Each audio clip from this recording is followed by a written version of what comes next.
ibadah itu diterima. Makanya kita di dalam doa kita, Allahumma taqabbal minna sholatana. Kita pakai fiilnya pakai taqabbal. Taqabbal artinya diterima. Bukan kita pakai tusahhi minna sholatana. Karena ibadah yang diterima pasti sah. Tapi ibadah yang sah belum tentu diterima. Makanya kita kalau doakan Allahumma taqabbal minna sholatana, ya Allah terimalah dari kami sholat kami. Bukan kita doanya Allahumma tusahhih minna sholatana, ya Allah sahkanlah dari kami sholat kami. Sebab kalau sholat sah belum tentu diterima. Tapi kalau diterima sudah pasti sah. Contohnya gimana? Contohnya kalau misalnya kita sholat, kita semuanya rukunnya udah kita bawa.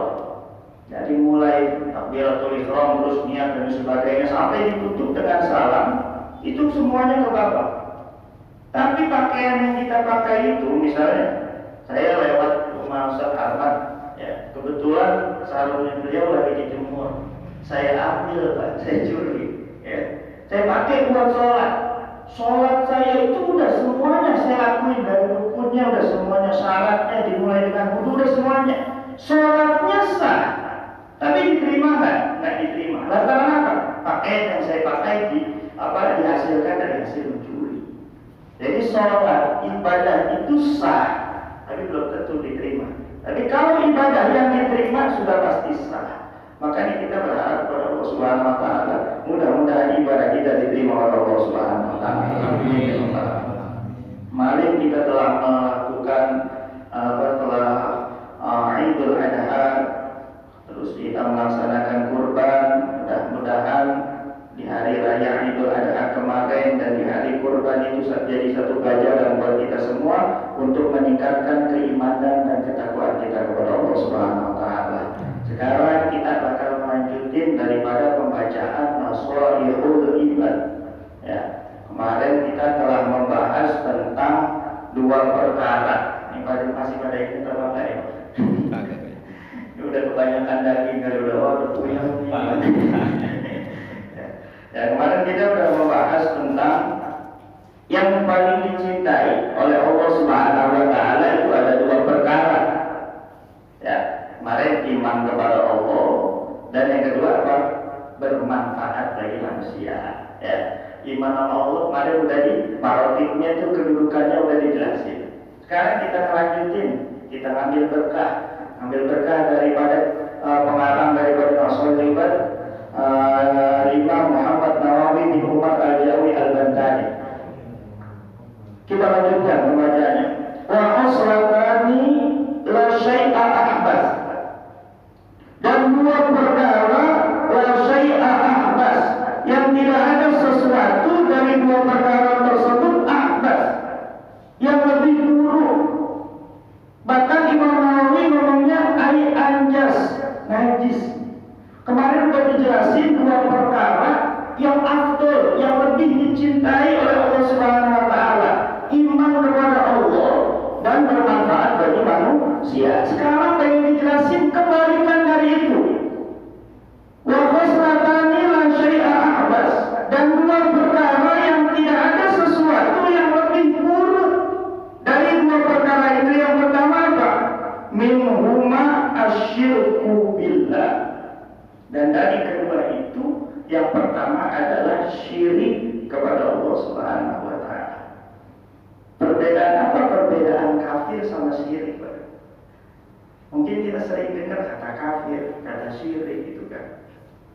Ini kan emang forum kita, jadi ya wajib disampaikan gitu. Bukan berarti kita nggak toleransi dan sebagainya, enggak. Ya, kita dalam bentuk ilmu ya harus saya menyampaikan apa yang harus saya sampaikan gitu. Apa perbedaan antara kafir dan syirik, Pak?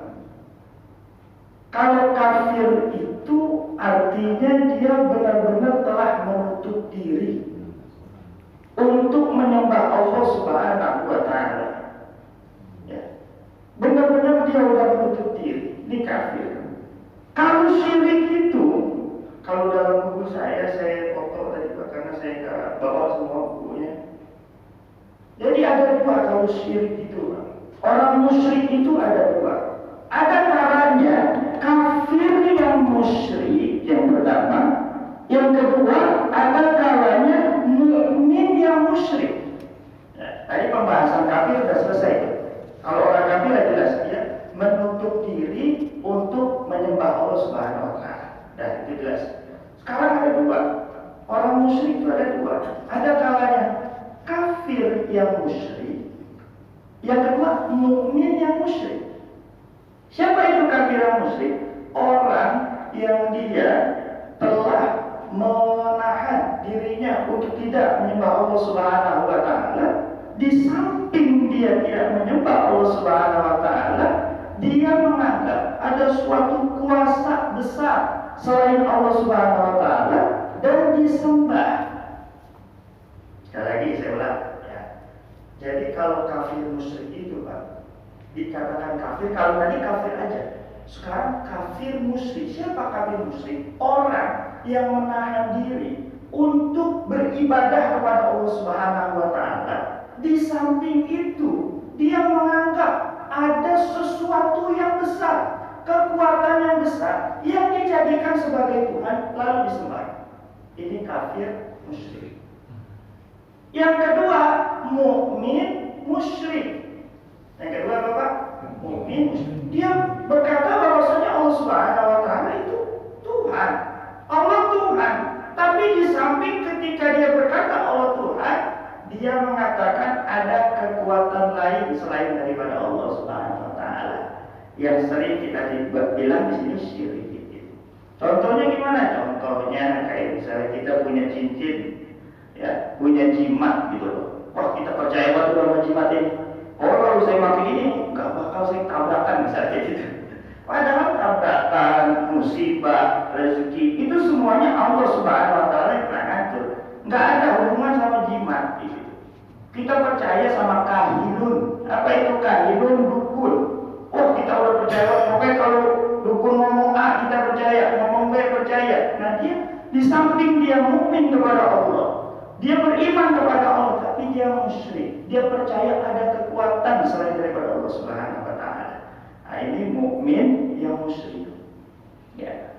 Itu Pak, kalau kita percaya adanya kekuatan lain selain Allah Subhanahu wa taala, amalan-amalan yang kita lakukan, sholat kita, puasa kita, yang udah hajinya, itu nggak ada nilai pahalanya di sisi Allah Subhanahu wa taala. Makanya ketika kita beriman harus iman murni kepada Allah Subhanahu wa taala. Benda-benda misalnya yang kita punya, kita nggak anggap itu ada kekuatan. Itu adalah semua adalah takdir dari Allah Subhanahu wa taala. Kalau di dalam kitab Mabahis fi Ilmil Aqidah, asyirku nau'an. Syirik itu ada dua. Tadi pembahasan musyriknya. Musyriknya itu orangnya, Pak. Kalau syiriknya itu yang menyekutukannya. Asyirku nau'an. Syirik itu ada dua. Asyirkul akbar. Yang pertama syirik besar. Ya. Jadi kalau di Al-Quran ada kata musyrikin atau ada kata syirik, bukan selalu itu syirik yang dimaksud adalah syirik besar. Nanti ada dua tuh syirik. Ada asyirkul akbar, syirik besar. Apa itu syirik besar? Wa huwa i'tiqadu wujudu syarikulillah. Dia ngomong di dalam hatinya, beriktikad, mengimani di dalam dirinya ada wujud, ada Tuhan selain Allah Subhanahu wa taala. Al-aksar fil mulkihi, atau ada banyak Tuhan selain Allah Subhanahu wa taala. Lalu ancamannya apa bagi orang ini? Wasa'ibuhum mukhalidun finnar. Orang yang dia syirik akbar itu mukhalid finnar, kekal di dalam neraka. Apa dalilnya? Innallaha la yaghfiru, sesungguhnya Allah tidak mengampuni an yusyrika bihi, orang yang menyekutukan Allah, wa yaghfiru ma duna dzalika liman yasha, dan mengampuni daripada dosa-dosa selain itu.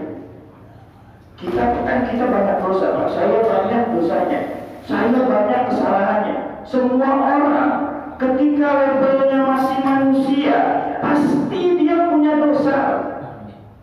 Sehebat, sealim apapun orang, pasti dia punya dosa dan kesalahan. Kalau kesalahannya itu bukan syirik akbar, lalu kata Allah bahwa yaghfiru ma duna dzalika liman yasha. Allah akan ampunkan dosa dia ketika dia minta ampun dan bertaubat kepada Allah Subhanahu wa taala. Makanya kita kalau ada dosa, kita jangan pesimis. Allah itu Maha Pemaaf. Allah itu Maha Pemurah. Kita akan diampuni dosa kita oleh Allah Subhanahu wa taala. Yang kedua, asyirkul asghar. Syirik tadi ada dua. Yang pertama syirik besar, yang kedua asyirkul asghar. Syirik kecil. Apa itu syirik kecil? Wa huwa syirkun majaziyun amaliyun. Syirkun atau syirik secara majazi, secara istilah aja, sebutan aja syirik.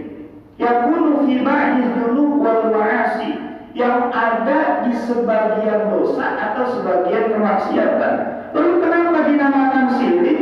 Tanfiron man fa'alahu, untuk membenci orang yang melakukannya. Watahriman li fa'ilihi, dan untuk menakut-nakuti orang yang melakukannya. Lalu syirik kecil ini dibagi dua, Pak. Jadi kan tadi syirik dibagi dua, ada syirik besar, ada syirik kecil. Syirik kecilnya dibagi dua lagi. Ada syirkun shagirun zahirun, syirik kecil yang jelas, yang nampak. Wayakunu fil kalam, dan itu ada di omongan kita. Omongan kita itu bisa menjadikan syirik. Ka'alfi biqaulillahi ta'ziman lahu, seperti kita bersumpah atas nama selain Allah Subhanahu wa taala, lantaran ta'ziman lahu, kita memuliakannya. Misalnya siapa ada orang sangat memuliakan orang, lalu dia bersumpah atas nama orang tersebut sebagai penghormatan bagi orang tersebut, itu syirik kecil yang zahir, yang jelas, yang diucapkan lewat kalamnya orang tersebut. Yang kedua, wafil amal, ada kalanya perbuatan kita juga bisa disebut syirik. Kata'li tamimah, seperti kita percaya sama benda-benda jimat. Tuh, kalau kita percaya sama benda jimat, itu bukan syirik besar, Pak. Ya. Nanti kafir juga ada dua nanti. Ada kufrun millah, ada kufrun ni'mah. Jadi gak gampang kita mengkafirkan orang tuh, gak gampang. Kasihan, dia udah syahadat, asyhadu alla ilaha illallah, kita yang kafirin keluar gitu. Ya. Kalau kafir itu juga ada dua, ada kufrul millah, ada kufrul ni'mah. Sama, syirik juga ada dua, syirik kecil sama syirik besar. Syirik kecilnya dibagi dua tadi. Ada syirik kecil yang nampak, baik dari omongan atau dari perbuatan yang kita lakukan. Perbuatan yang kita lakukan apa? Misalnya saya punya cincin. Wah, saya percaya banget nih, cincin saya ini bisa mendatangkan hujan, misalnya gitu.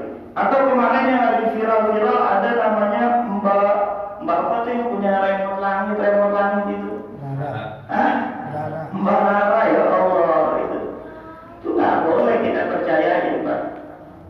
Ya kita juga secara logika nggak mungkin percaya mana ada orang punya remote langit di sononya ada ini, ya Allah, enggak, ya Pak ya. Itu syirik kecil yang jelas.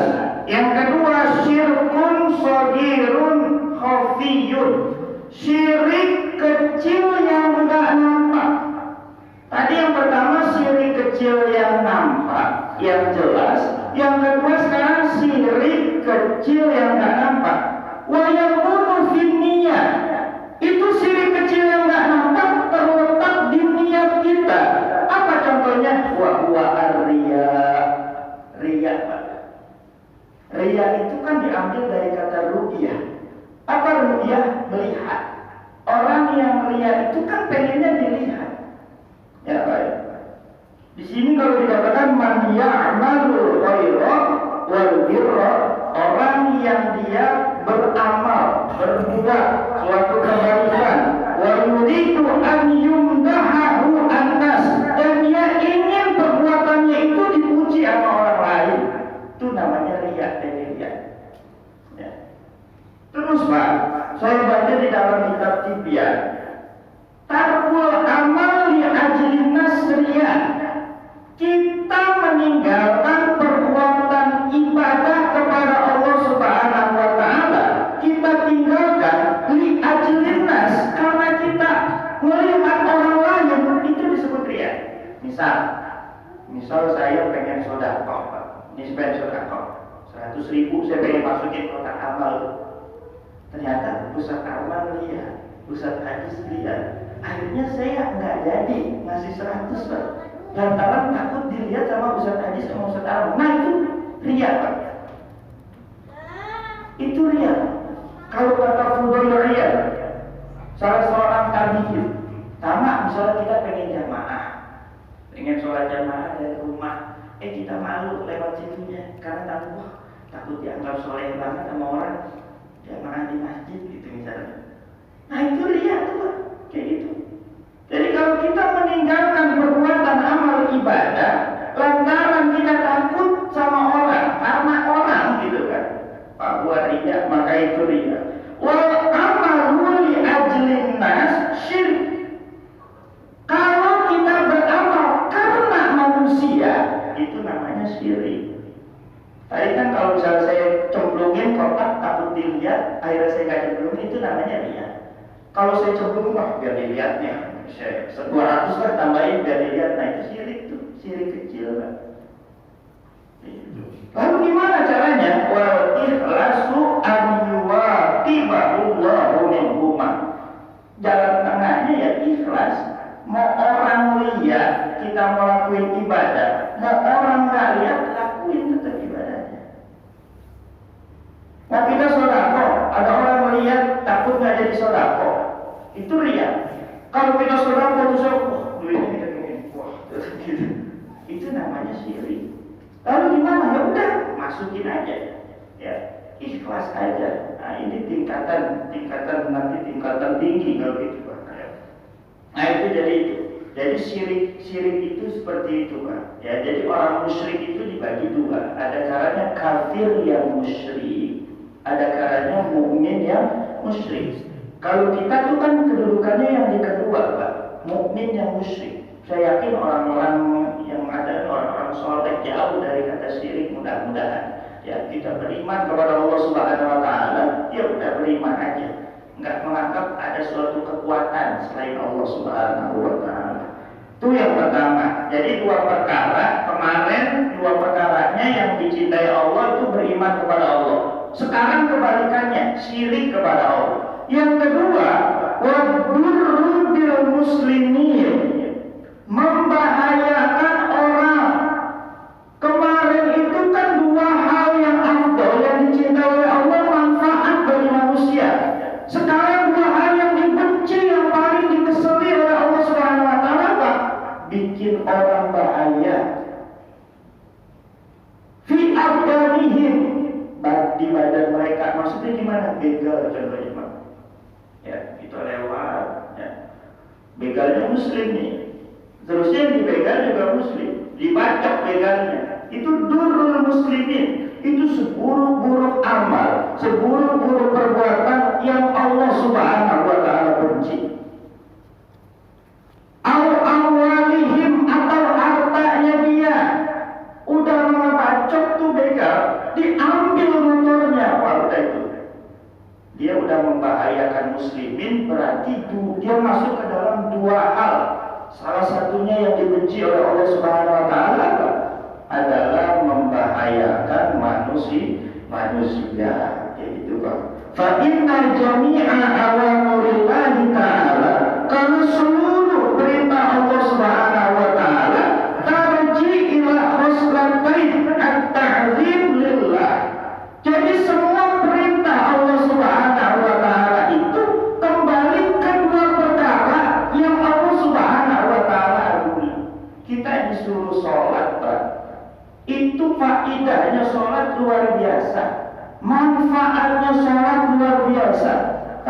kita misalnya di sini ada dokter dan sebagainya, atau kita melihat di artikel bahwasanya sholat itu menyehatkan kita, karena perintah Allah Subhanahu wa taala tarji ila khosratin at-ta'zim, itu kembali ke kita, untuk kita juga.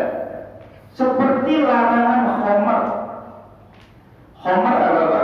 Khamar itu minuman keras. Khamar itu kenapa dilarang? Khamar itu kan artinya menutup, Pak. Khamar artinya menutup. Makanya kita sering kata khimar. Khimar itu kan apa? Kerudungnya perempuan.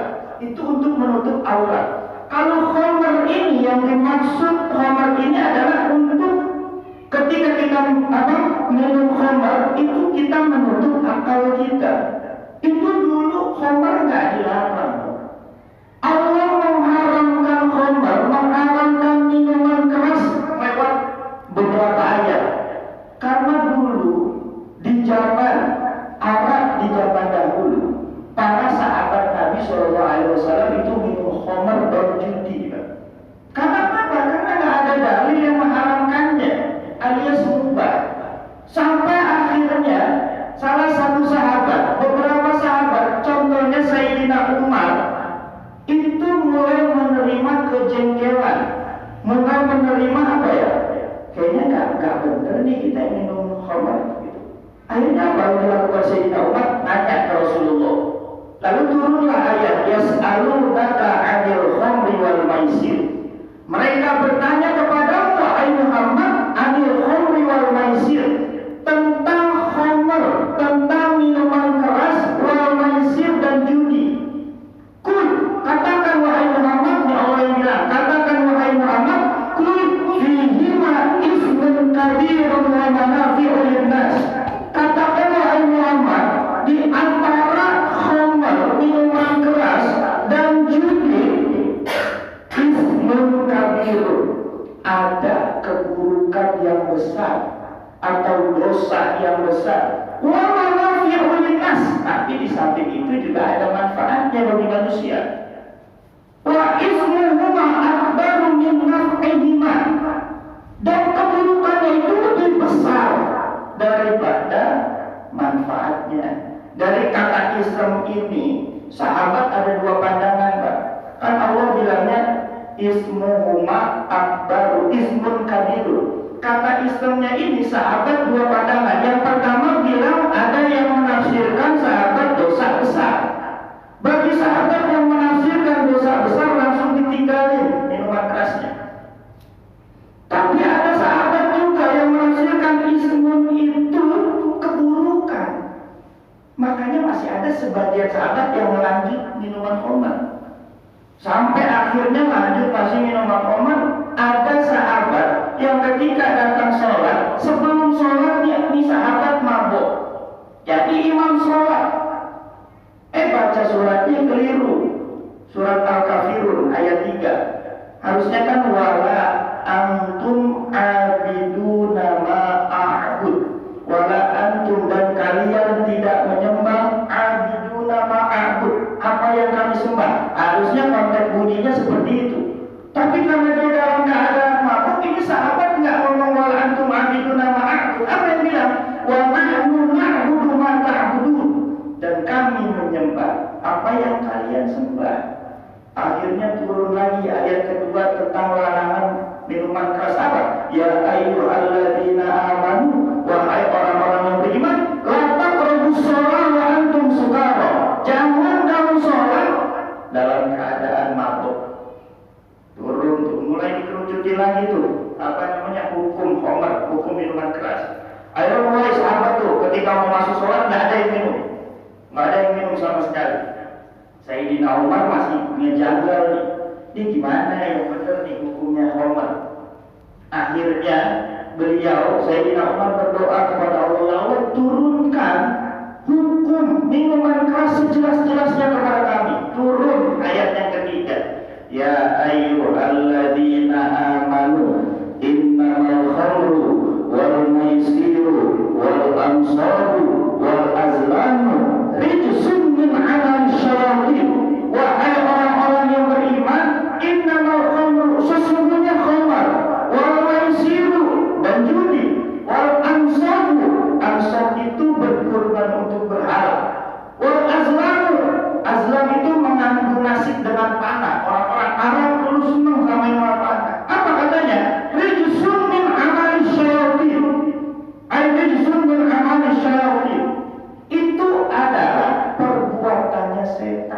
Lalu turun nih ayat-ayat yang mengharamkan. Fajtanibu, jauhi itu semua. Dari ayat ini lalu keharaman khamar, minuman keras dijauhi. Ya. Ya kita udah tahu semua bahwasanya khamar itu, minuman keras itu haram gitu. Cuma terkadang kita nggak tahu dalilnya, terkadang kita nggak tahu apa namanya bunyi-bunyi ayatnya ya. Makanya dengan fungsinya kita duduk di majelis ilmu, saya nggak ada niat nasihatin bapak-bapak, saya mengingatkan diri saya pribadi.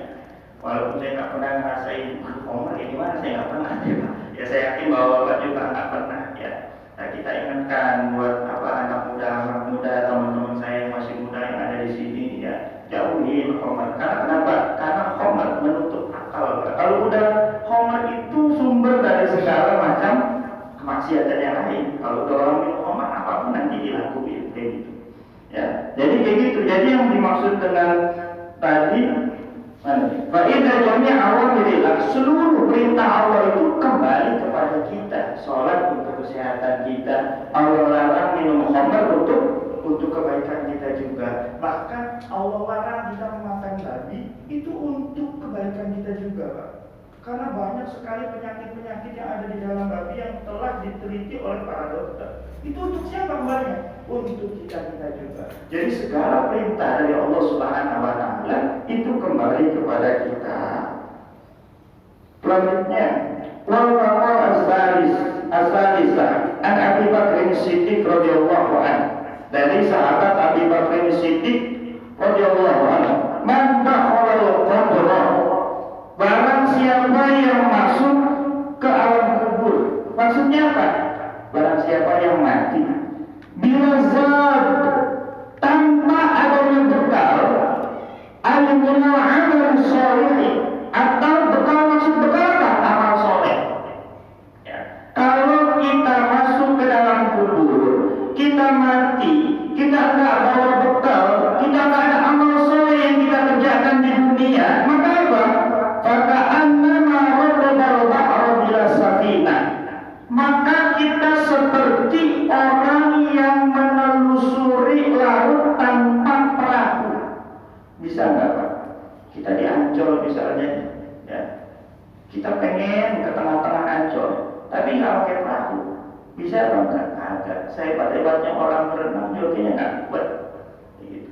Jadi ibarat kalau kita udah masuk ke dalam kubur, kita udah mati, nggak punya bekal, kita hidup di dunia, maka itu seperti kita yang menelusuri laut tanpa perahu. Padahal kita hidup di dunia ini Pak, itu enggak lama. Kalau saya ibaratin, kita misalnya dari sini Masjid Al-Barokah, kita mau ke ITC Depok, di pertengahan jalan kita mau apa yang mau ke neduh.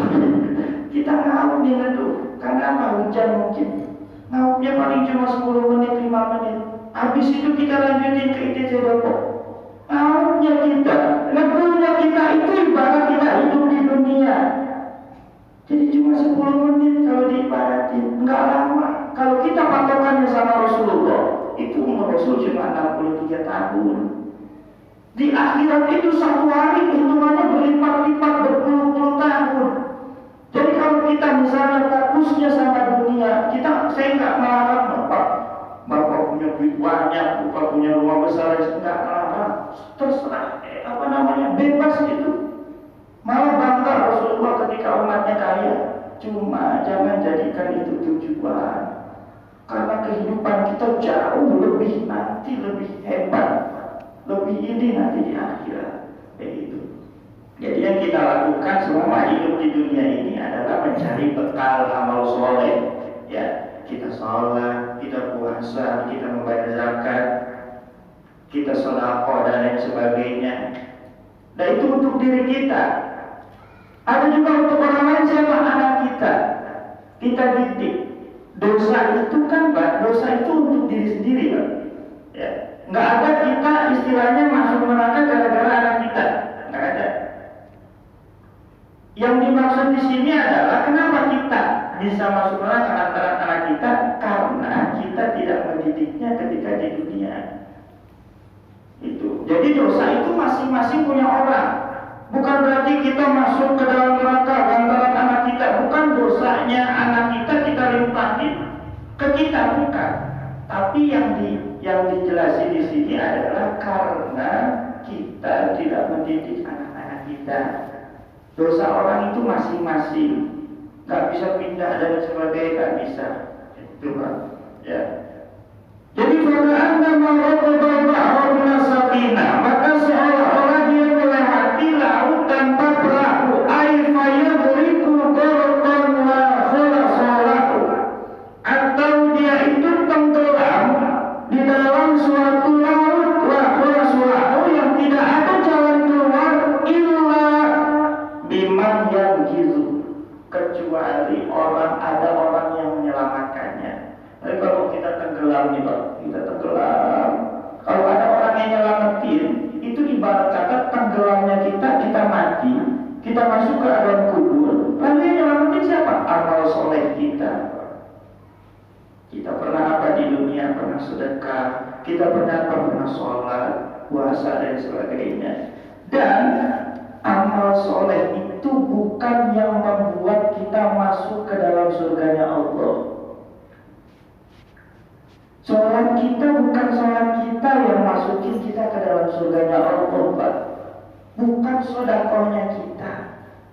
Ya. Jadi ini bagi orang-orang yang ingin menyombongkan sholatnya, bagi orang-orang yang ingin menyombongkan puasanya, nggak bisa, Pak. La yadkhulul jannata bi'amalin, kata Rasul. Tidak ada orang yang masuk ke dalam surga karena amalnya. Wala anta ya Rasulullah. Ditanya Rasulullah sahabat, wala anta ya Rasulullah. Sekalipun dengan engkau ya Rasulullah, Rasul jawab, wala ana. Sekalipun dengan saya, illa bi rahmatillahi ta'ala, kecuali dengan rahmatnya Allah Subhanahu wa taala. Jadi yang masukin kita ke dalam ke dalam surga adalah rahmat dari Allah.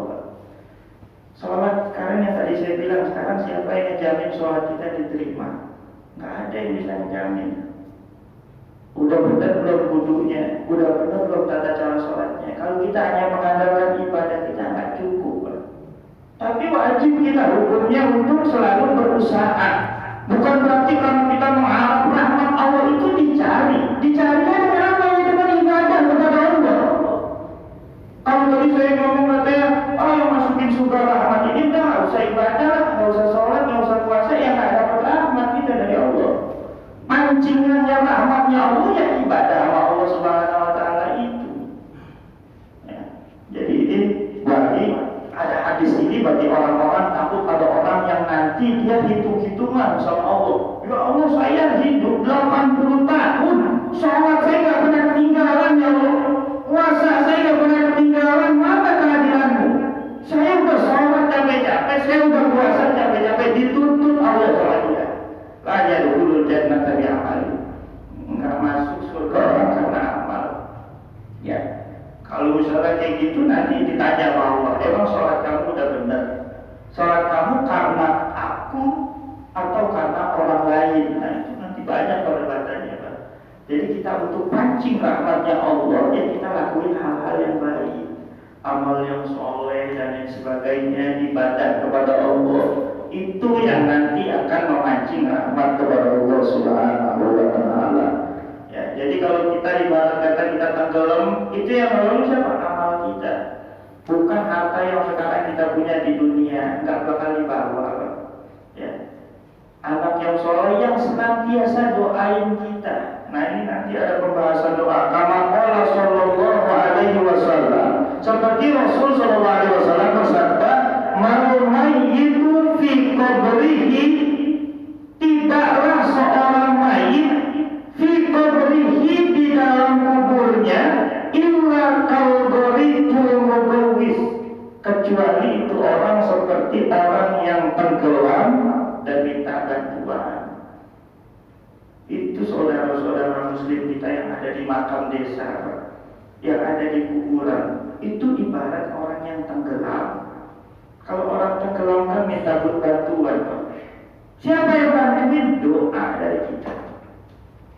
Makanya miris juga ketika ada yang mengatakan bahwasannya doa itu nggak bakal nyampe ke diberi ke orang yang telah meninggal. Ulama sepakat bahwasanya doa yang dikirimkan kita orang yang masih hidup kepada orang yang telah meninggal dunia sampai. Siapa yang ngomong? Ulama besar namanya Al-Imam At-Tahawi, ulama Mesir. Ini kelas Imam Tahawi udah sekelas Imam Syafi'i. Apa katanya? Wa a'taqadu anna du'a al-ahya. Dan aku beriktikad, aku yakin anna du'a al-ahya, doanya orang yang hidup, nafi'un lil amwat, bermanfaat bagi orang yang telah meninggal dunia. Ijma'ul ulama, dan ini ijma'nya ulama, semua ulama sepakat. Perbedaannya itu bukan di doanya, tapi perbedaannya itu ikhtalafa fi qira'atil Qur'an. Ulama bedanya itu bacaan Al-Qur'annya nyampe enggak, Tuan? Kalau kita doa itu nyampe ke mayit. Yang bedanya itu ada sebagian kecil ulama mengatakan kalau kita baca Fatihah, kita baca Yasin, kita baca Al-Baqarah dan sebagainya, sebagian kecil, saya bilang sebagian kecil, ya, itu bilang ada yang nggak nyampe. Tapi jumhur ulama, mayoritas ulama bilang nyampe. Jadi kita nggak usah ragu lagi sekarang. Kita baca Fatihah, kita baca Yasin, kita baca Baqarah, baca Al-Kahfi, kita ususin, kita niatin untuk ahlul mayit, nyampe ahlul mayitnya. Dan itu dia yang lagi dia butuh-butuhin. Karena apa? Kalau gorikilan mugawis, orang yang di alam kubur itu seperti orang yang tenggelam yang minta bantuan. Ketika kita kirimkan surat Al-Fatihah, kita lagi ngebantu dia dalam keadaan tenggelamnya itu. Siapa yang bilang? Ini bukan saya yang bilang, Pak. Ya, yang bilang itu salah satunya Imam Suyuti. Saya tadi fotoin juga. Nih, qala as-Suyuti ikhtalafa fi usuli sawabil Qur'an lil mayit. Ulama beda pendapat fi usuli sawabil Qur'an. Apakah pahala baca Qur'an itu sampai lil mayit kepada mayit? Apa? Jumhur salaf. Dia ngomong Imam Suyuti, bukan saya, Pak. Jumhur salaf, jumhur ulama al-usul, mayoritas ulama mengatakan sampai kepada mayit tersebut, ya. Terus bagi sebagian kecil orang yang mengatakan kan nyampe, kan dia ada beberapa ulama yang dia berpatokan kepada ulama tersebut. Salah satunya mungkin Al-Imam Ibnu Taimiyah, ya. Misalnya saya misal percaya sama satu orang di awal.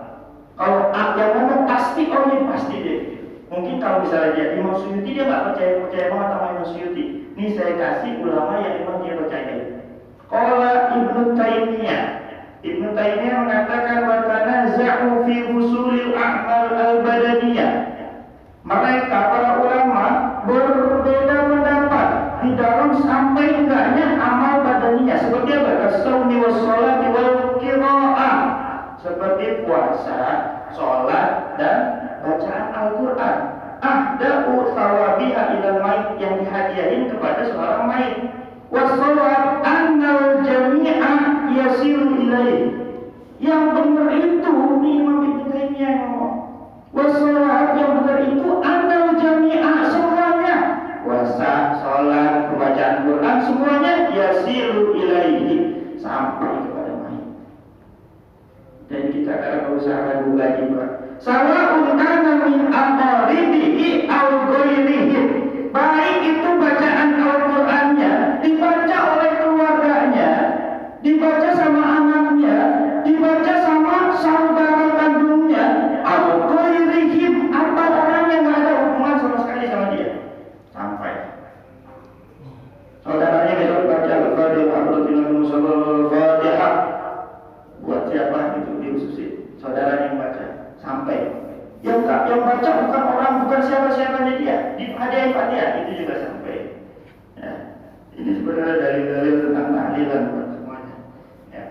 Itu dalil tentang sampainya bahwasanya orang yang sedang di dalam kubur itu dia seperti orang yang tenggelam.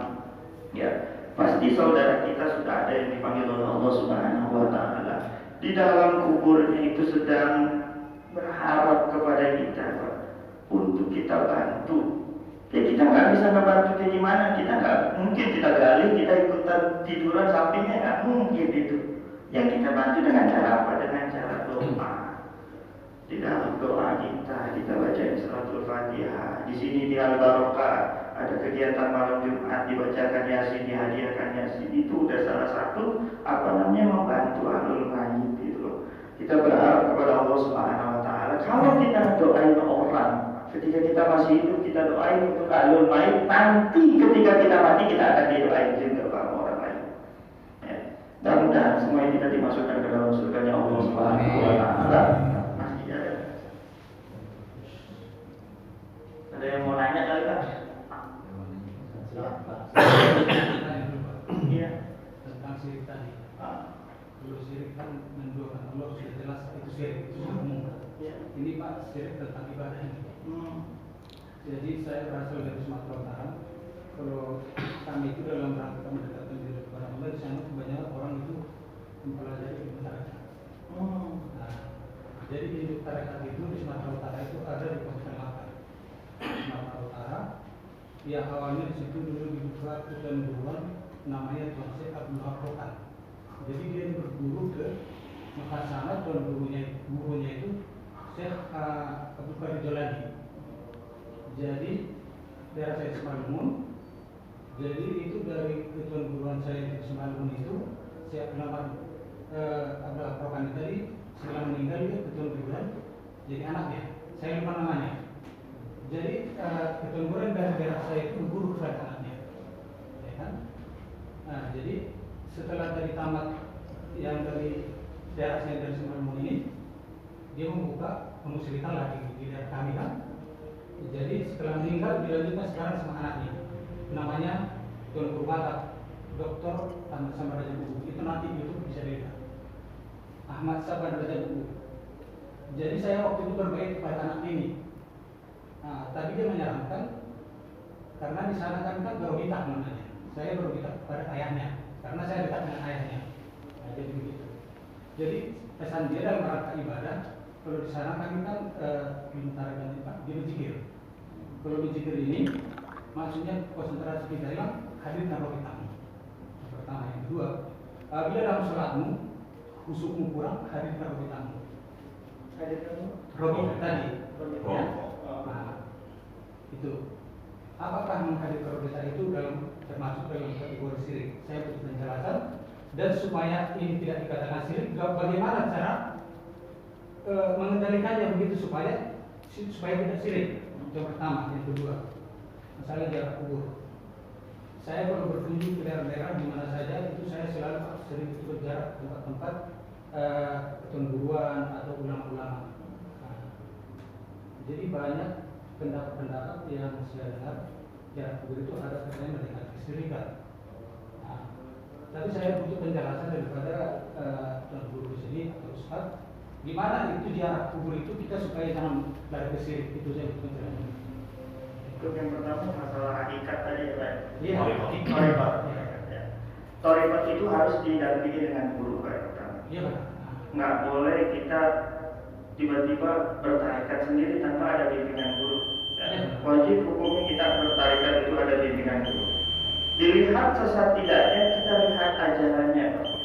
Ada nggak aliran ajaran syariat Islam yang dilanggar sama tarekat tersebut? Kalau ada tarekat itu melanggar ajaran Islam, misalnya gurunya bilang sholat itu nggak wajib, kita nggak usah perlu gerakan sholat, cukup kita ingat Allah itu udah cukup daripada sholat. Nah ini yang namanya sesat. Kenapa? Karena kita udah diatur sholat kita sama Rasulullah, ada gerakannya ini dan sebagainya. Ya, jadi aliran-aliran tarekat-tarekat itu kita lihat dulu bertentangan nggak sama syariat Islam. Karena patokan kita ya syariat Islamnya itu. Kalau misalnya nggak ada bertentangan, ya boleh-boleh saja. Karena itu orang semakin tingkatan tinggi, dia memang sangat sudah tenggelam dalam kecintaan kepada Allah Subhanahu wa taala. Kita tidak bisa menghakimi orang yang lagi tahlil dia dan sebagainya. Emang kan cinta tenggelam kepada orang. Kalau udah mabuk cinta gimana Pak? Dia udah susah terkontrol nanti gitu. Jadi tingkatannya ada nanti. Ada tingkatan ma'rifat, hakikat dan lain sebagainya ya. Karena itu kan bersanad. Oh ya benar. Ya, dan ilmu itu harus bersanad Pak. Ya. Karena sholat kita, puasa kita, zakat kita, haji kita sesuai nggak apa yang dulu Rasul lakuin. Nah itu pentingnya sanad. Sanad itu apa sih? Sanad itu rangkaian urutan keilmuan dari Rasulullah, sahabat, tabi'in, tabi'in, tabi'in, tabi'in, tabi'in, tabi'in, tabi'in sampai ke kita. Makanya kita ini kan ada mazhab. Kita punya mazhab Syafi'i, Hanafi, Maliki, sama Hambali. Kenapa? Karena saya misalnya dikasih Al-Quran, ini Al-Quran 30 juz, keluarin hukum-hukum yang ada di dalam Al-Quran, nggak bisa saya Pak. Harus apa? Harus bermazhab. Apa sih mazhab? Mazhab itu metode. Sama halnya dengan tarekat. Dia mengamalkan suatu itu harus bersanad sesuai ilmunya. Kalau kamu nggak bersanad nanti terputus. Kalau yang ngerti, kalau terputus itu nggak mutasil nanti ke atasnya. Yang ada nanti itulah timbul aliran-alirannya itu. Kalau dia kubur, afdolnya kan kita pertama kita mengucapkan salam, habis itu kita mendoakan. Kalau di makam-makam orang yang dekat kepada Allah, kita itu datang ke kubur bukan menyembah kubur, ya. Kita itu yang mintanya ke Allah. Ibarat kata orang, saya misalnya berteman dengan menteri misalnya Pak, berteman dengan anaknya menteri, menterinya nggak kenal sama saya. Ketika saya pengen ke menteri itu berarti menterinya ya bodo amat karena nggak kenal. Tapi saya temenan sama anak menterinya, akhirnya saya sampai ke menterinya itu. Nah itu ibarat kata kalau kita pengen sama orang soleh, kita deketin wali itu, wali Allah itu mati jasadnya. Ya. Tapi ketika itu dia masih ini tidak. Makanya Rasulullah itu saya sempat miris juga ketika dibilang Rasulullah ya udah Rasulullah udah mati ya mati. Padahal Rasulullah SAW masih memberikan ya kepada kita nur-nurnya sampai saat ini kita masih hidup nyaman kayak gini ya masih karena Rasulullah itu Pak. Ya. Jadi kalau dikubur kita bukan syirik, kita bukan menyembah kubur akan tetapi kita itu ya apa namanya ya udah mendoakan ya bukan minta ke alul mainnya ini bukan, kita mintanya tetap kepada Allah Subhanahu wa taala. Jadi syirik itu ya nggak bisa dibilang syirik kecil ketika dia tidak keluar dari syariat ajaran agama Islam. Kayak gitu. Adapun orang cara mendekatkan diri kepada Allah itu macam-macam. Itu di Mesir tarekat itu hampir 100 Pak. Ada Ja'fariyah, Asabadiyah dan lain sebagainya itu kalau misalnya lagi haulnya Imam Sayyidina Husain bin Ali bin Abi Thalib, itu kan makamnya Sayyidina Husain kan kalau dari rumah saya paling 5 menit Pak. Ya, itu kalau lagi haulnya Sayyidina Husain, wah itu ramainya subhanallah, segala macam tarekat